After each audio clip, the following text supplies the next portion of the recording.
Hi guys, welcome back to one more mini blog. మేమైతే Srisailam trip పెట్టుకున్నామండి. Night 12:30కి అయితే start అయిపోయి అక్కడికి వెళ్ళాం అనమాట. చెక్ పోస్ట్ దగ్గర ఆపేశారు, 4:30 అయిందని. సో 6కి అయితే ఓపెన్ చేశారండి. సో ఎంటర్ అవ్వగానే కోతులు అయితే కనిపించాయి అనమాట. కోతులు తప్ప ఇంకేం కనిపించలేదు. సో ఘాట్ రోడ్ ఎంటర్ అయ్యాము. ఘాట్ రోడ్ మాత్రం ఫస్ట్ ఎక్స్పీరియన్స్ అండి నాకు. ది మోస్ట్ డేంజరస్ అనిపించింది, బట్ బాగా ఎంజాయ్ చేశాము. ఫైనల్లీ అయితే టెంపుల్కి అయితే రీచ్ అయ్యామండి. సో అక్కడికి వెళ్ళగానే ఫ్రెష్ అయ్యి టెంపుల్ దగ్గరికి అయితే వెళ్ళామన్నమాట. ఫోన్ అయితే ఎలా లేదండి. సో ఫైనల్లీ అందుకని చెప్పేసి నేను లోపలికి అయితే ఫోన్ తీసుకెళ్ళలేదు. సో బయట నుంచి మీకు గోపురాన్ని చూపిస్తున్నాం అనమాట. సో ఫైనల్ అయితే మేము దర్శనానికి అయితే వెళ్ళే ముందు అయితే నేను గోపి ఫస్ట్ టైం కాబట్టి రావడం ఇలా ట్రిప్కి అని చెప్పేసి కొన్ని ఫొటోస్ వీడియోస్ అయితే తీసుకున్నాం అనమాట.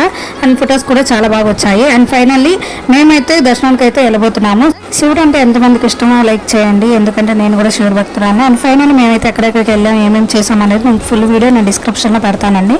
అండ్ ఫైనల్లీ పార్ట్ 2లో అయితే మేము ఇంకా ఎక్కడికి వెళ్ళాం అనేది నేను మీకు ఫుల్ వీడియోస్ పెడతాను. See you the part 2 and please subscribe to my channel. Thanks for watching. Bye.